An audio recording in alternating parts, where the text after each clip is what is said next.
What's up and welcome back to the channel. It's been a couple weeks, been getting a lot of stuff done. We're preparing for our Black Friday sale we have every year. If you miss everything else on this video, do not miss this announcement. This month, in 3 days, November 14th through the 28th, you can get 15% off all of our in-house made products for the exception of the roll cages, and you can get 10% off of those. The discount codes, I'm gonna post a little flyer here in just a second on this video.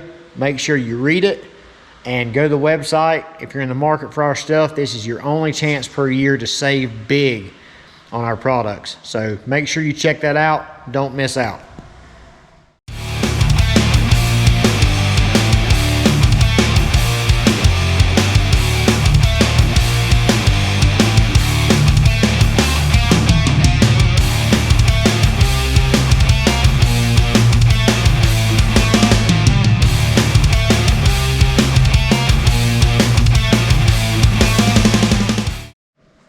So we've been doing a little rearranging around the shop today. Behind me, we got Rusty's car under a cover. We took it to TDS here in town, let him put the buffer on it, get the paint slicked back up the way it was when it come. You know, being in the shop here for a couple of years during the build process, it's not the most friendly on the paint with the dust and everything like that. But another new thing, we have Mike Young's twin turbo Coyote in here. And if you remember this build from several years back, it was a really fun build. And he's one of these customers that has really done a lot with this car and really put it to the test, and it has performed very well for the setup. So I'll get into another video about the stuff we're gonna do to it, some small upgrades and switch some stuff around.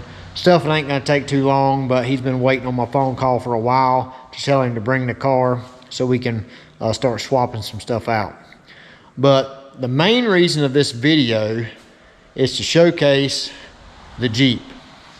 We have made a lot of progress on the Jeep. I've not done an update video in a long time on the Jeep, and we've just got a bunch of stuff done. So let's check it out. So probably the last time y'all seen this Jeep, it didn't have front wheels on it. It didn't even have a rear end in it or anything on the back half or anything. So just going to give you an overview of what's been going on with this thing. First of all, the plans are probably going to change, and they're probably going to do a two-wheel drive build for this. I know we built the K-member around the four-wheel drive and all that stuff, and that's the way it was going until here recently. They want to go really fast. Those of you that don't know, they've been working with Noonan for years now, and they have a billet Hemi block for these things. So they're talking twin 88s, 3,000 horsepower, big stuff. And being all-wheel drive and trying to do all that, it's just going to be, I just think it's going to be a money pit, you know, trying to keep things together and manage all that with the all-wheel drive. It'll be a lot faster if they go to two-wheel drive and they make this thing a race Jeep like it's really turned into.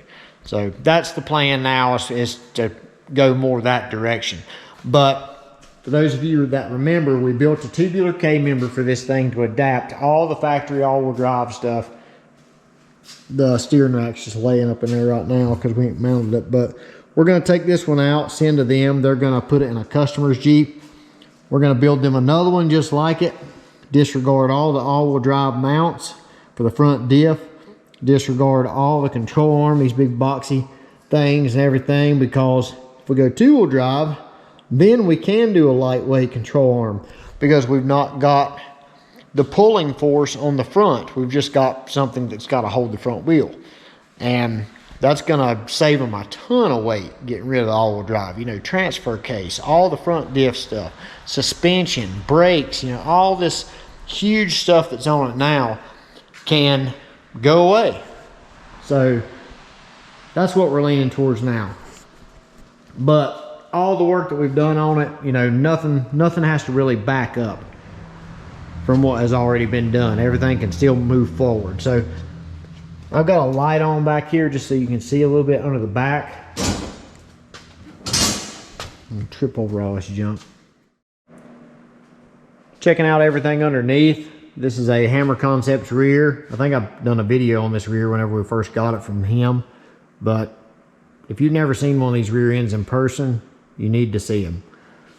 Like I said, these guys from Demon, they come here to check out the progress, and I think they was bringing me some intakes to weld, but they saw the rear end that was in my car back here, and they said, we got to have that. That is a piece of artwork. So this is the one we had made for them. TBM brakes on the end. We got all the best stuff, 40 spline, lightweight spool, you know, gun drilled axles, the whole deal. So really, really nice piece.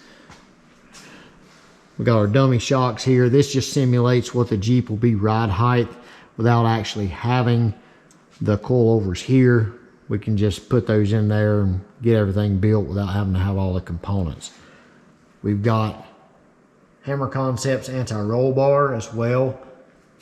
This uses the uniball cups with the brackets to go to the chassis. We chose to do that this time instead of welding into the chassis, just to, you know, explore everything. I mean, there's not one that's any worse or better than the other, I don't think. It's just a personal preference, so that's what we did on this one. We've also got his wishbone set up. This is the same wishbone components that was used on Grubworm, Troy's car, and this is the same components that we sold with our wishbone kits for the F-bodies. So pretty long, the wishbone on this, but this is pretty common length for like for your pro mods and stuff. So should work well. Plus with the longer wishbone, remember if it's longer, it's gonna move less. Shorter wishbones are gonna move really aggressively. The longer ones are gonna slow down the movement. So it's not gonna get really crazy on the angle or anything because of its length. We got Hammer's 4-link brackets there. We got them a while back. I might have showed them on a video, I can't remember. But 4-link bars here. Kind of shows up through. I got a glare on the camera right there. Got that light on so you can see. These are the RC Components wheels. These are like 0 offset, you know, big deep dish. Got them tucked under there nice. This shows how everything's kind of tied in. We've got it tied into the side, and we've also got kickers going to the front. And we're probably going to do some other support as well. We just ain't got that far yet.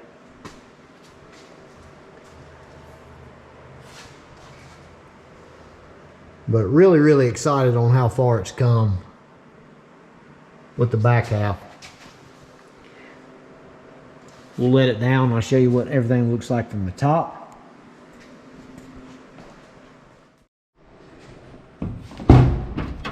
So just opening the door here is a reminder that this door is like a featherweight door. We cut all the stuff out, cut the door bar out.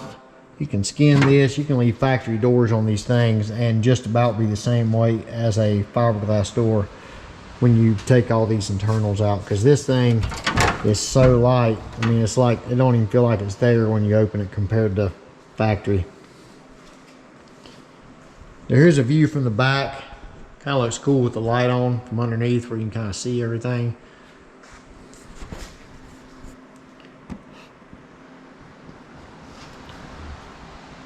But we're really happy with the way this came out. This is a true testament that if you do your homework and take your time designing something, it'll really go together good. Now this whole chassis, everything you see right here behind me, from here all the way to the front, every bar that you see was measured and designed on a CAD program on the computer. Many hours in the office.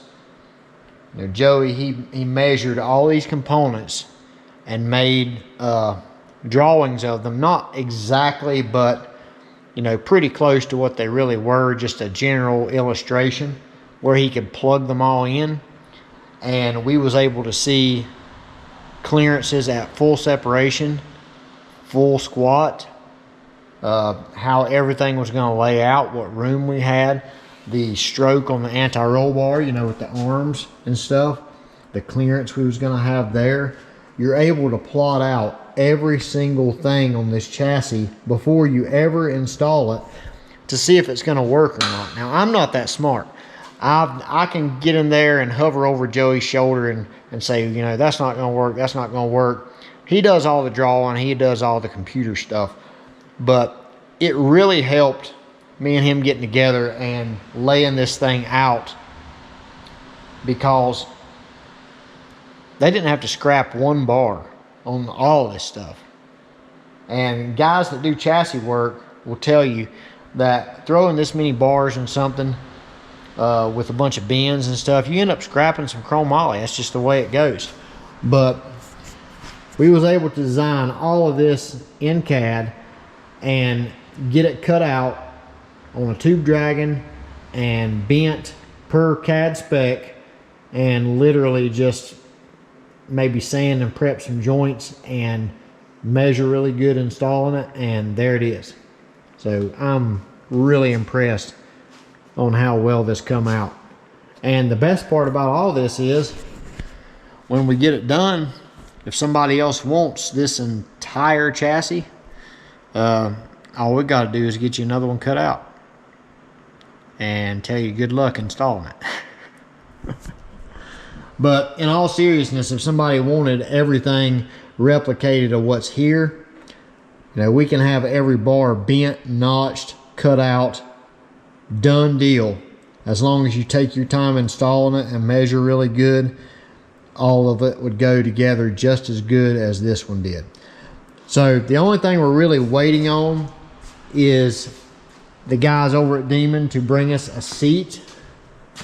You see the driver enclosure there is only partially done, and we're missing a lot of bars and stuff because we've not completed the cage. But these bars are just kind of resting in there. They're tacked in, but we don't want to get them fully welded in until they bring us the seat they're going to use. I think they're going to end up using a Race Tech, and Race Tech is pretty big.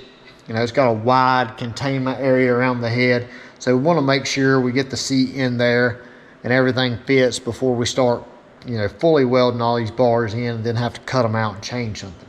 So when they get us the seat, we'll be able to finish all the bars in the cage, which there's not that many left. There's some gussets and a few things, but pretty much everything is done.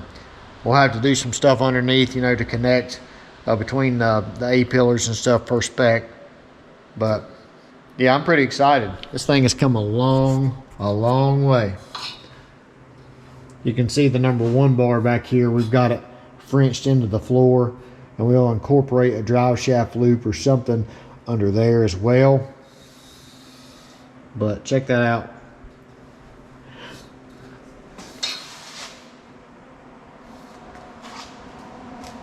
Never thought we'd be building a race Jeep. But we've got templates for the doors and stuff as well that Cody made a long time ago. We're going to carbon all the doors here and all this. I really don't know what we was waiting on. I think just doing the parachute mount out the back, and I think that's about it. And we'll start laying the panels and the carbon and the wheel tubs and everything back here and close all this in. And this thing will be a lot of steps closer. But since the recent change with them going to 2-wheel drive, we'll be doing all the front suspension change and stuff, lightening all of that up and changing that. But that's not really a big deal. It's pretty simple to do that stuff. But that's about it. That's your update on the Jeep. I've been wanting to do it for a while, but I wanted to get pretty much everything in here for the back half and the cage where I could just talk about it all at one time.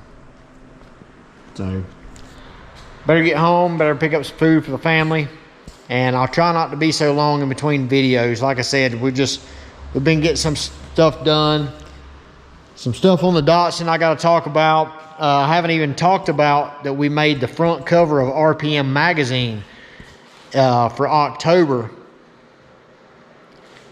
and that's pretty exciting. It'd be more exciting if we had made it to the track and got everything tested, but we've recently seen some stuff that we need to change before we ever get there. So that's how it goes. And I'll fill you in on that later. But for right now, just wait for the next video. See you guys.